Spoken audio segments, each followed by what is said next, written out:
কেন বুঝতে পারেন না একটা সহজ কথা? এই যে সৃষ্টি, এই সৃষ্টি হলো একটা বড় চক্র, যা বারংবার আপনার কাছে ফিরে আসবেই। কঠিন থেকে কঠিনতর পরীক্ষায় আপনাকে নিযুক্ত করবে, যাতে আপনাকে উত্তীর্ণ হতেই হবে। যা কাল ছিল তা আজ নেই, এটা সবাই জানেন। যা আজ আছে তা হয়তো কাল থাকবে না, এটাও আপনাকে মেনে নিতে হবে, তাও আবার হাসি মুখে।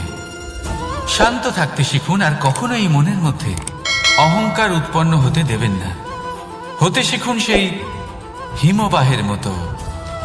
হয়তো এই জন্যই এত শীতল থাকে, কারণ ও জানে গতকালও জল রূপে ছিল, আজ বরফ রূপে হয়তো আছে, কিন্তু কাল পুনরায় সে জলেই পরিণত হবে।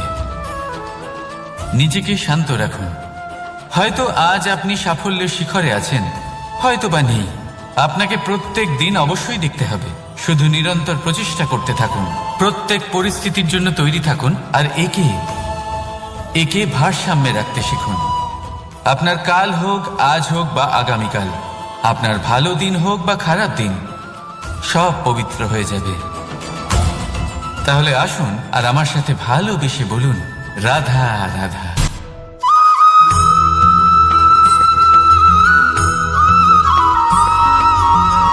মানুষ সবসময় চায় যে তার জীবনে যেন কখনো কোনো সমস্যাই না আসে। সে চায় তার জীবন যেন শুধুমাত্র শান্তি এবং সুখের দ্বারা পূর্ণ থাকে। কিন্তু এই চাহিদা অনুচিত কিছু নয়। আমরা সবাই এটাই চাই যে জীবনে সুখ থাক, শান্তি থাক। কিন্তু এই কথা সবসময় মনে রাখবেন, যে সূর্য উদিত হন সংসারকে প্রকাশমান করেন, দুপুরবেলায় সংসারকে রৌদ্র প্রদান করেন, সন্ধেবেলায় তাকেও অস্ত যেতে হয়। এবার আমাদের জীবন চক্র কিছুটা এরকমই। কোনো কিছুই চিরকাল একরকম থাকে না। কখনো এই নদীকে দেখুন, যা বয়ে চলেছে। এই নদী যা বয়ে চলেছে তার পথেও অনেক বিপদ আসে। বড় বড় পাথরের সম্মুখীন হয়ে তাকেও সামনে এগিয়ে যেতে হয়। একটি পুকুর যা চারদিক থেকে ঘেরা, তার জীবনে কিন্তু কোনো সমস্যা নেই। কিন্তু এই সংসারে পুকুরের পুজো করা হয় না, পুজো করা হয় নদীকে। মনে রাখবেন, সমস্যার ঊর্ধ্বে তিনি উঠতে পারেন যিনি সমাধি লাভ করেছেন, যিনি এই সংসারেই নেই। যিনি এই সংসারে আছেন এবং জীবিত আছেন, তার জীবনের সমস্যা হলো শ্বাসবায়ুর মতোই গুরুত্বপূর্ণ। আসুন আমার সাথে ভালোবেসে বলুন, রাধা রাধা।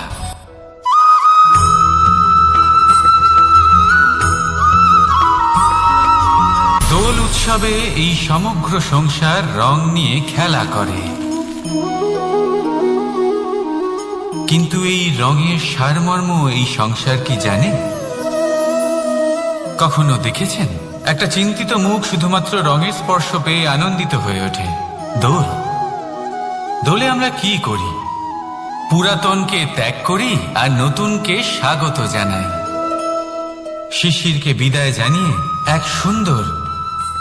এক নতুন ঋতুকে আগমন জানাই। দুশ্চিন্তা দূর করে আসার নতুন রঙে রঙিন হয়ে ওঠা, নিজেকে আনন্দিত করা, এটাই তো হলো দোল। এবার দোলের একটা ব্যাপার আছে, দুটো রঙে একসাথে রঙিন হওয়া যায় না। একটা রং উঠলে তবেই আরেকটা রং লাগা সম্ভব। আরো একটা প্রশ্নও রয়েছে, কোন রংকে তুলে দিয়ে কোন রং মাখানো যেতে পারে? যদি আপনাকে উদাহরণ দিই, লোভের এই রং, তা যতক্ষণ লেগে থাকবে আনন্দের রং লাগতে পারবে না। যা হয়েছিল দ্বারকাবাসী এবং সামন্তক মণির মধ্যে। ভ্রান্তির রং যতক্ষণ লেগে থাকবে সত্যের রং লাগতে পারবে না, যা হয়েছে রুক্মিণীর সাথে। আর হিংসার এই রং যতক্ষণ লেগে থাকবে প্রেমের রং ততক্ষণ লাগতেই পারবে না, যা হয় আপনার আমার সবার সাথে। তাহলে আসুন একসাথে মিলে দোল পালন করি এবং সবকিছুর উপরে বিজয় লাভ করি। অন্ধকারের স্থানে আলো, ভ্রান্তির স্থানে সত্যের, হিংসার স্থানে প্রেমের, আর লোভের স্থানে আনন্দের এই সুন্দর রং মাখাই। শত্রুতা, ঘৃণা, হিংসা এই সব কিছু ত্যাগ করি আর সকলের সখা হয়ে উঠি। আর ভালোবেসে বলি শুভ দোল। হ্যাঁ, ওটা তো আমরা অবশ্যই বলবো, রাধা রাধা। অর্জুন হওয়া বড়ই সরল। যদি আপনি কিভাবে অর্জন করতে হয় তা জানেন, শুধুমাত্র স্বপ্ন দেখেন যারা, তারা কখনোই অর্জন করতে পারবেন না। কিন্তু যদি কেউ অজ্ঞাতবাস ভোগ করতে পারে, যদি কেউ লাক্ষাগৃহ থেকে পালিয়ে বাঁচতে পারে, যদি কেউ কঠোর তপস্যা করতে পারে, প্রতীক্ষা করতে পারে এবং পরিশ্রমও করতে পারে, তাহলে সে অর্জুন অবশ্যই হয়ে উঠবে। যদি আপনি অর্জুন হয়ে উঠতে চান, তাহলে কর্ম করতে শিখুন আর আমার সাথে ভালোবেসে বলুন, রাধা রাধা। জীবন থাকলে লক্ষ্য অবশ্যই থাকবে। যদি লক্ষ্য থাকে, তার পথ অবশ্যই থাকবে। যদি পথ থাকে, তাহলে বাধা অবশ্যই থাকবে।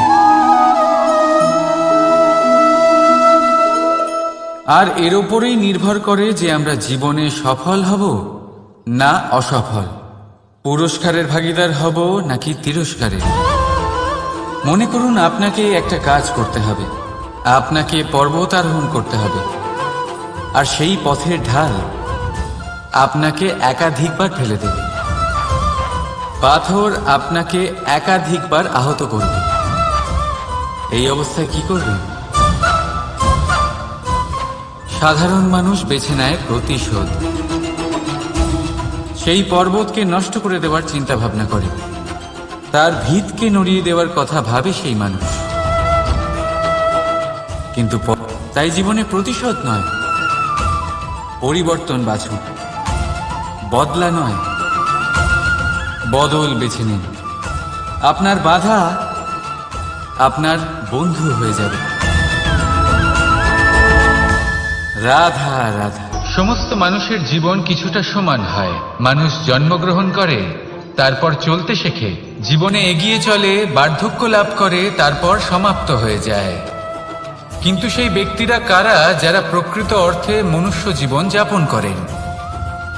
এনারা হলেন সেই ব্যক্তি যারা পড়ে গেলেও আবার উঠে দাঁড়ানোর চেষ্টা করেন, নিজের ভেঙে পড়া অস্তিত্বকে আগলে নিয়ে আবার একটা আকার দেওয়ার চেষ্টা করেন, ভগ্ন আশাকে আবার একটা নতুন দিশা দেন। অসফল হওয়ার পরেও থামেন না, আবার এগোতে থাকেন। অসফল হওয়ার পরে যদি আপনি থেমে যান, তাহলে সাফল্য আপনার সামনে অপেক্ষা করে, কিন্তু আপনি তা দেখতে পান না। তাই জীবনের সংঘর্ষে অংশগ্রহণ করতে শিখুন। জীবনের সংঘর্ষ থেকে পালাবেন না। আসুন আমার সাথে ভালোবেসে বলুন, রাধা রাধা। একবার একটা শেয়াল বনে বিচরণ করছিল। ও একটা ছোট্ট শাবক দেখতে পেল। ও ভাবল, আজ একেই আমি খাবার হিসেবে গ্রহণ করব। আশেপাশে দেখলো কেউ দেখছে না, তো কেউ ছিল না, আর সেই শাবকের ওপর আক্রমণ করল, যা হলো একটা ঘোর অপরাধ। বনের নিয়ম অনুসারে আপনি কখনোই শাবকের ওপর আক্রমণ করতে পারেন না। তারপর এই খবরটা যখন রাজা সিংহ জানতে পারলেন, সভার আয়োজন করলেন। কিন্তু সেখানে শেয়াল বলল, আমি তো এরকম কিছু করিনি। কিন্তু যদি আপনি এরকম বলেন, কোনো প্রমাণ দিন, এর কোনো সাক্ষী আছে? তখন রাজা সিংহ পেঁচাকে ডেকে পাঠালেন, যে সেই মুহূর্তে বৃক্ষের শাখার ওপর বসেছিল। সে সব কিছু দেখেছিল। পেঁচা সব সত্যি কথা বলল, আর শেয়ালকে মৃত্যুদণ্ড দেয়া হলো। এবার এই কাহিনী আমি আপনাকে কেন শোনালাম? কারণ মানুষও কখনো কখনো এরকম কর্ম করেন যা শিয়াল করেছে। এটা ভাবেন কেউ দেখছে না, যখন আমি অনুচিত কর্ম করতেই পারি। কিন্তু না, আপনি যাই করুন না কেন, কেউ না কেউ অবশ্যই তা দেখছে। কোনো ব্যক্তি না হলেও কোনো প্রাণী, না হলে কোনো যক্ষ বা দেব বা প্রেত। যদি এনারা কেউ না দেখেন, তাহলে ধরিত্রী মাতা দেখেন, যেখানে দাঁড়িয়ে আপনি সেই কর্ম করছেন, তাই না? তাই একটা কথা সবসময় মনে রাখবেন, কে দেখছেন কে দেখছেন না সেই বিষয়ে ভাবা ছেড়ে দিন। এটা খুব সহজ কথা। আপনি যদি উচিত কর্ম করেন, উচিত ফল পাবেন। যদি অনুচিত কর্ম করেন, তাহলে আপনি অনুচিত ফল অবশ্যই পাবেন। সেই জন্য উচিত পথে চলতে থাকুন, উচিত কর্ম করতে থাকুন, আর আমার সাথে ভালোবেসে বলুন, রাধা রাধা। আপনি কখনো কোনো বাজকে নিজের বাসা বানাতে দেখেছেন?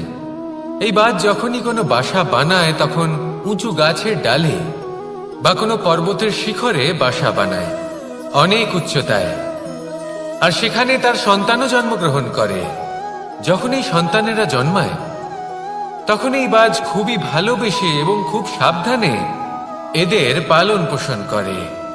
নিজের ঠোঁট দিয়ে তাদের ঠোঁটে খাবার পরিবেশন করে। কিন্তু যেই সেই সন্তানেরা হৃষ্টপুষ্ট হয়ে যায় এবং সেই কথা বাজ নিজে বুঝতে পেরে যায়, সেই বাজ নিজেই সেই বাসা ছিন্ন ভিন্ন করে দেয়। সেই সন্তান যাদের সবেমাত্র ডানা গজিয়েছে, কিভাবে উঠতে হয় তারা জানে না, সেই সন্তানগুলিকে উচ্চতা থেকে ঠেলে দেয়। সেই সন্তান প্রথমে ভয়ভীত হয়ে যায়। তারা সামনে মৃত্যুকে দেখতে পেয়ে ভয়ের কারণে তাদের ডানা ঝাপটাতে থাকে। আর সেই প্রক্রিয়াতেই সেই সন্তানগুলি উড়তে শুরু করে দেয়।